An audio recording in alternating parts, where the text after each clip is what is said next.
when things go wrong, which they invariably will, True. I think telling them you should have done it this way, Hmm. or next time ask me before you do it, or why didn't Hmm. you check with me, are the absolute worst things that you can say.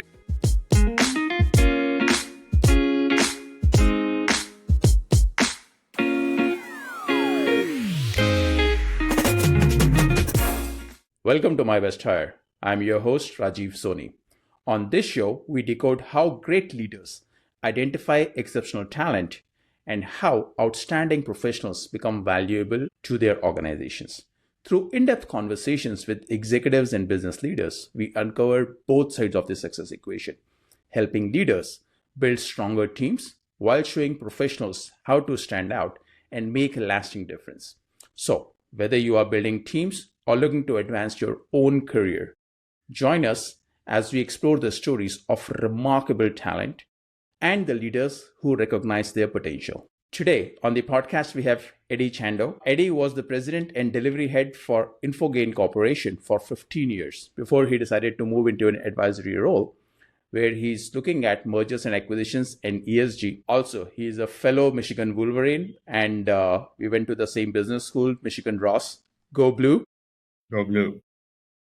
Welcome. Thank you, Rajiv. Pleasure to be here with you. I think Rajiv has already given the broad brush strokes. I'll just add that I spent over 20 years overall with Infogain. As Rajiv said, the bulk of it was spent as the president and head of global delivery. Prior to joining Infogain, I spent 9 years in management consulting in the United States with Ernst & Young. I did global delivery, I did business development, and as Rajiv mentioned earlier, I did do mergers and acquisitions in ESG towards the end of my tenure with Infogain. It was a fabulous experience to be with Infogain both in the United States as in India.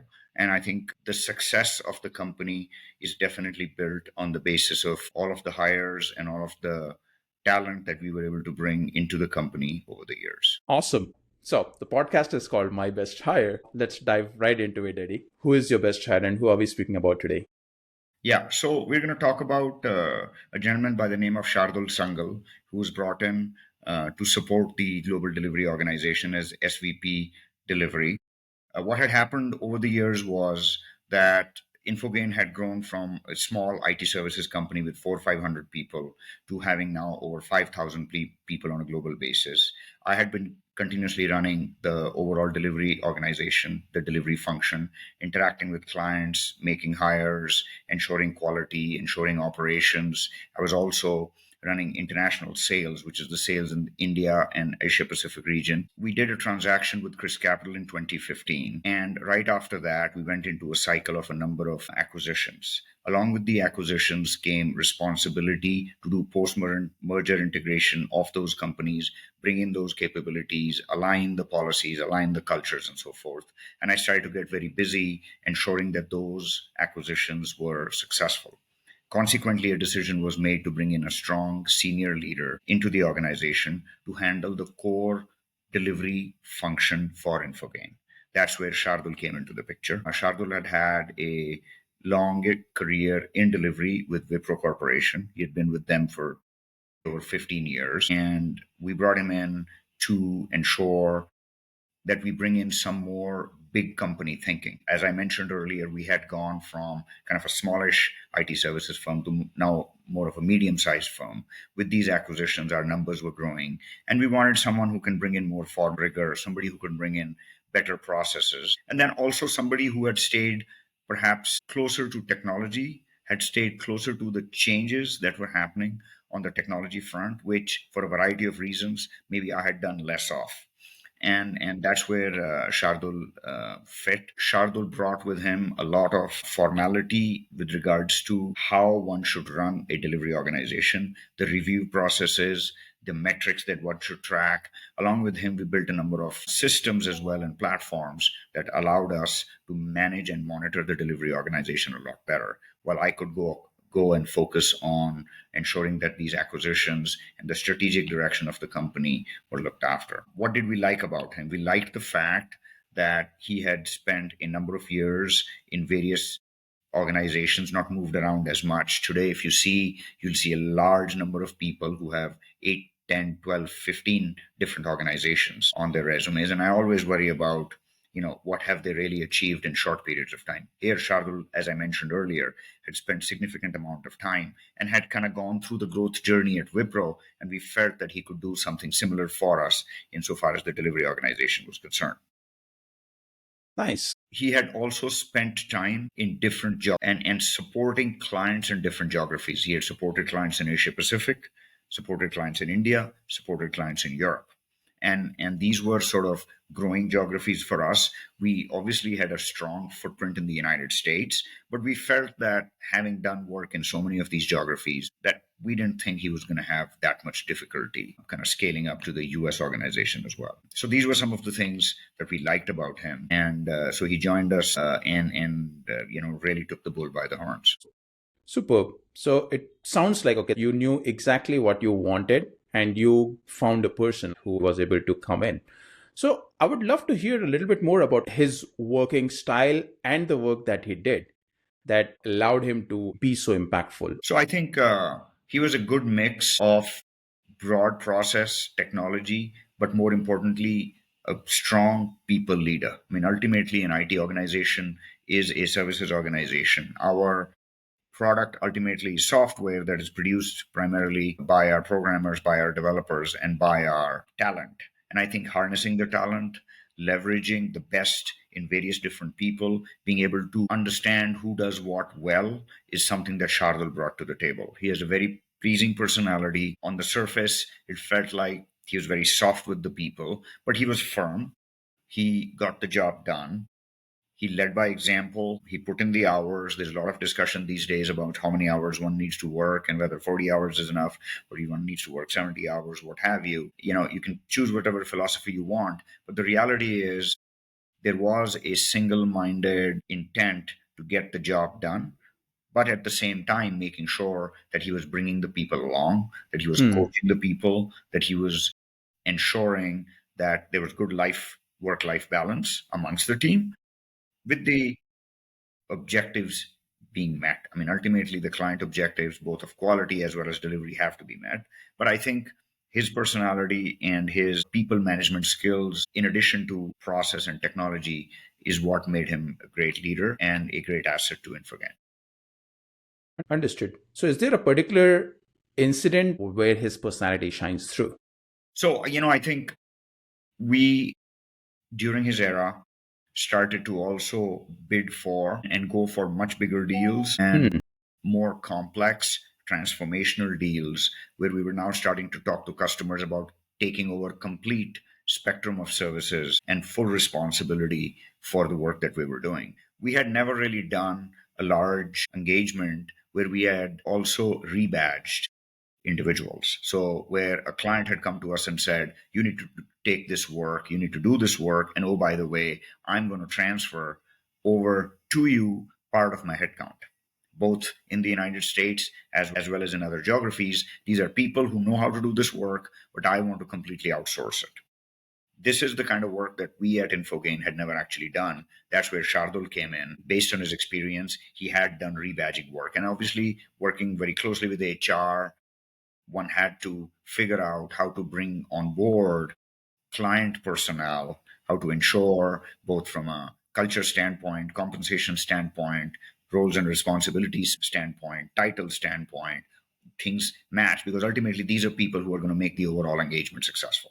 And I think that's a great example of bringing some capability into the mix and allowing us to then bid for these kinds of very large, multi-year, multifaceted engagements. I think without Shardul, we would not have been even attempted. And if we had attempted, our chances of failure would have been high. With him in the mix, with him leading the overall delivery organization, we were able to do these kinds of engagements very successful. Wow, that's amazing. So what do you think what skills attributes allowed him to actually be so impactful? Yeah. So I think what allowed him to be successful probably are a number of different factors, right? I mean, it's not just one factor.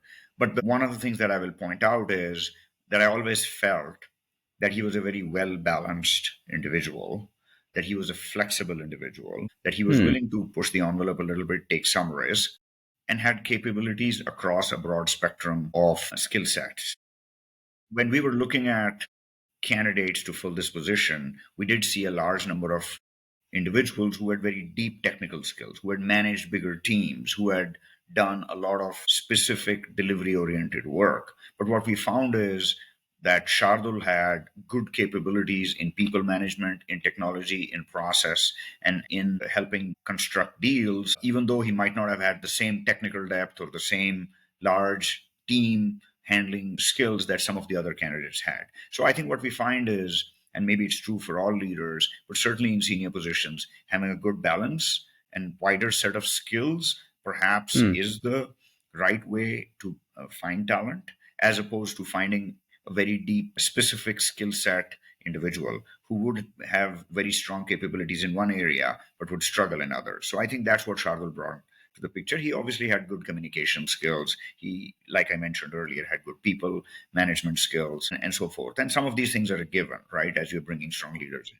But having done work in various different areas, had seen different geographies, had seen different cultures, is what attracted us to him. And I think that's what allowed him to be successful in a deal like this, where there was also plenty of unknowns, right? That you really Hmm. don't know what's going to happen in this geography with the people you bring on board versus that. But I think the ability to be flexible, the ability to learn were some of the things that made him and the overall organization successful. Okay, there's actually a very important point that you touched upon. What brought him to be an effective leader was the balance of the technical plus the emotional, the human skills that he was able to bring to fore. In That's this balanced manner, is there any incident that stands out for you? I think there are probably a number of situations in our business where clients do have some, perhaps from our perspective, unreasonable expectations, Hmm. but being able to convince the client that the work is in the end what is important. I think there are incidents where clients will insist in some cases, well, I want this particular architect or this particular individual on the team,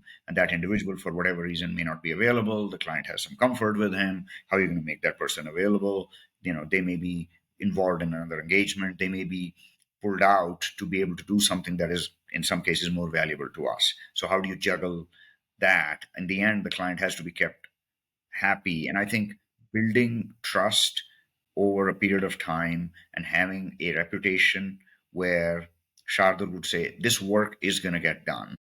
And having done that kind of work before, having built that reputation, having had that understanding with the client meant that even though the client might want someone specific, they are going to back off and say, good, if Shardul is saying that the work is going to get done, then I think we're going to give him the time and the flexibility to do it in his and her own way, in his own way. And I think he was able to do that over time. He made a number of different trips to visit our clients. Most of our clients were overseas, so we would regularly go to the United States, spend time with our on-site teams, spend time with the client individuals, and ensure that in the end his word was kept. And consequently, when these situations occurred, he was able to leverage that political capital and convince the client that what they're interested in will come to them, and they shouldn't get so focused on individual team members. The types of things that he was able to do. In the end, client want someone who's going to take on the responsibility. They, in the end, do not want to get into interviewing individual team members or ensuring that A is on the team or B is on the team. They want someone who can stand up and say, I take responsibility. And Shardul was very much that person. Understood. I would love to understand a bit about your own hiring philosophy. Thank you. So I think there's two or three different things that one has to take into account and particularly when it comes to leadership hiring. And I think that's what we really are talking about here. When it comes to leadership hiring, somehow I feel that the first thing you have to have is being comfortable in your own skin. That you have to be Hmm. confident about your own career direction, that you cannot be anxious about what's happening to you insofar as that organization is concerned. And I think I have always operated with that philosophy of saying, hey, I'm going to do the absolute very best sitting in this particular chair, and I'm going to try and bring the very best people that I can into the organization because ultimately they are going to make my job easier. They're going to make the overall organization stronger, and as a senior person in the organization, that in the end I'm also going to benefit from it if the organization becomes stronger. So the philosophy that has been used, maybe somewhat cliched, is A's hire A's and B's hire C's. And the idea is that if you're comfortable, then you're going to be happy to bring in someone who's even perhaps better than you. But if you're not comfortable, if you're not necessarily settled, if you're not confident about your place, then you might feel threatened by someone who's much better, and hence might go for mediocrity. And that, I think, over time, that really hollows out an organization. So hiring the very best, even if it takes time. I think not settling for second best, maybe that's the second most important thing. Not settling for second best, always striving to bring the very best person you can, always trying to bring a person who's going to bring a number of different skill sets to the organization, not just one or two gaps that you're trying to fill. Mm-hmm. Aim high, compensate well, give them the very best respect, give them the very best support and guidance, but do not ever do their job for them. And I think the term that has been used is, it's their monkey, it's on their back. You never take the monkey off their back. You can guide them, you can give them suggestions, you can give Yes. them options of what potentially could be done. But you must never say, do it this way. Okay. Mm. I think as soon as you start to tell them how to do things, you're not leveraging the best that they're bringing to the table. And essentially, you're using your own ideas and them only as from an execution standpoint. So I think you're losing out on the benefit you could get from somebody who's come from outside who could be doing things a bit differently. I think the other thing, another philosophy, maybe both from a hiring as well as from a management standpoint, is when things go wrong, which they invariably will, True. I think telling them you should have done it this way, Mm. or next time ask me before you do it, or why didn't you Mm. check with me, are the absolute worst things that you can say to them, because you are just opening the door to them coming into your room and asking you, should I do it? Should I do it now? Should I do it True. this way? And again, you should have done it this way, Mm. or next time ask me before you do it, or why didn't you Mm. check with me, are the absolute worst things that you can say to them, because you are just opening the door to them coming into your room and asking you, should I do it?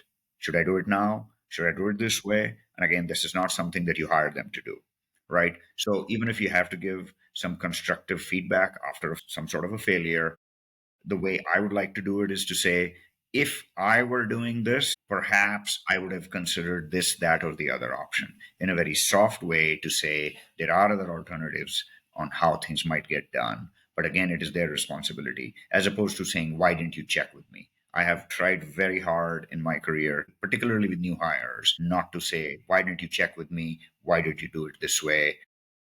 Type of situation. So I think that's the other philosophy. You have to do guidance, you have to be a coach, you have to show them the way to some extent, but they are the ones who have to have the journey. They are the ones who have to get the job done. And they are the ones who must also, in the end, think of new and creative ways of doing things.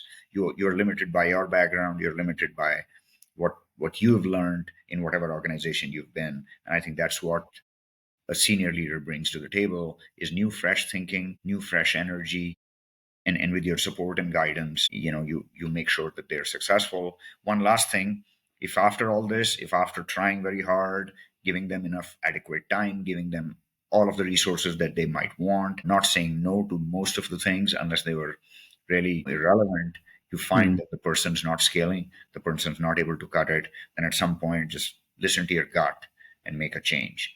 Again, sooner rather than later. Don't let it linger. At the point that you feel, I've done whatever I could, I've given whatever coaching I could, I've given whatever resources I could, person's still not scaling, it's time to start looking. And generally speaking, my philosophy was forget about transition. Okay. Very little Interesting. transition, if any.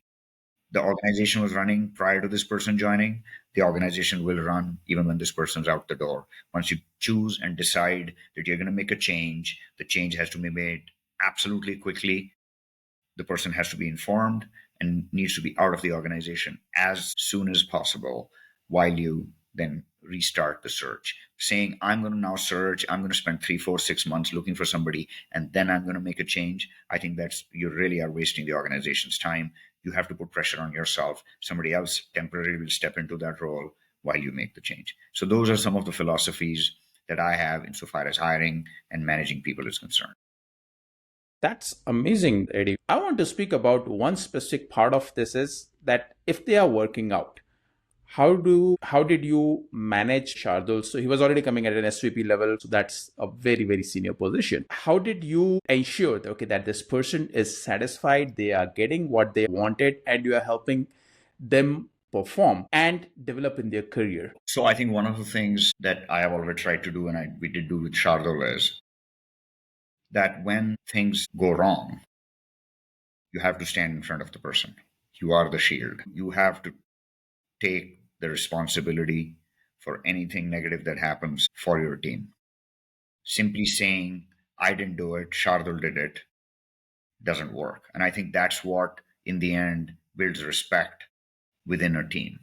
And I think we tried to do that a lot. If we were in a board meeting or if we were having a meeting with the CEO about a situation that perhaps had not gone as well as it should have, at that time, avoiding passing the blame onto somebody who's part of your team is another very important skill, because the amount of respect that you would get down the road whenever you ask your team to do something above and beyond is incalculable. So that's what we tried to do. Like I said, gave plenty of time, gave plenty of responsibility, but stepped in and guided when I felt that something could be improved. So, but again, behind the scene, not in front of everybody else, would I say, do it this way, or this could be done better, or this would be improved this way. But hey, by the way, I have these 4 more slides, for example, for a presentation that you might want to look at and leverage. Or, hey, this client's coming, I'm going to come along with you and take them out to dinner or something like that. And then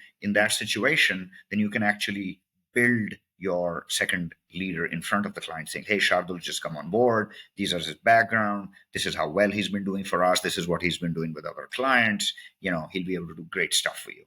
Okay. So to the extent that the client has some trust in me, then part of that trust then gets transferred on. So these are the type of things that you do, because once you've brought somebody on board, you have the responsibility of making them successful, and you're going to do everything you can to make them successful.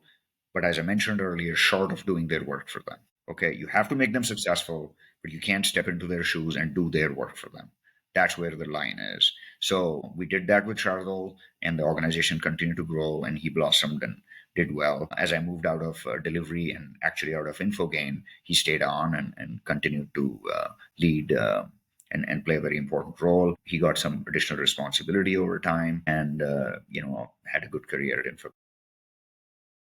So, working with Shardul, how did he impact your professional outlook about people and how to work with people, especially people in the senior management? So I think he was in many ways first a window to the very large IT services companies in India. Like I said, he came from Wipro. We have 5 or 7 very large organizations. Infogain had some of those people already, but they had come into Infogain earlier in their career. So they hadn't had leadership roles at those large organizations. Shardul was amongst the first ones who had a senior leadership role in those organizations and then was part of my team. Okay. So I think for me, from a learning perspective, was this is how senior leaders in other organizations operate, right? And I think in a good relationship, I'm also learning. I'm not just the coach, but I'm also a student of things that perhaps I was not so conversant with, because as I mentioned, I'd already spent 15 years with Infogain, which was a small sized company and had grown to a mid-sized level, nothing like the big IT behemoths that we often competed with. So I think working with Shardul gave me the opportunity to learn some of these things. And he, like I said, brought much more of a rigor with regards to the metrics that need to be monitored, a rigor with regards to the processes and the reviews that one had to conduct to continue to support customer satisfaction. Since we had grown from a smallish firm, some of these processes and some of the frameworks and even some of the internal applications hadn't gotten built. So he said, we need an application that does this. We need a proper application to do recruiting, for example. We need a proper application to do client quality monitoring, and having an application where managers can go and put in the metrics for their particular engagements. So those were suggestions that came from Shardul. We acted on those suggestions, and I think over time we built a much stronger framework for Infogain to continue to grow, to become a bigger and bigger organization. Okay, those were some valuable ideas at the right time of the company, allowed for the company to move forward. This is one of my last questions. What advice would you have for other professionals who want to become invaluable to the organization and bring the kind of impact that Shardul brought? I think one of the most important things is willingness to say yes when an opportunity comes, even though it may be risky. I think a lot of people fall into the trap of saying, I don't know how to do this. So if you're going to give it to me, I don't want it, because if I fail, it'll make me look bad. And I think the result of that is that you say no to too many good opportunities that can drive your career forward. At this conversation with having comfort in your own capabilities allows you to take that risk.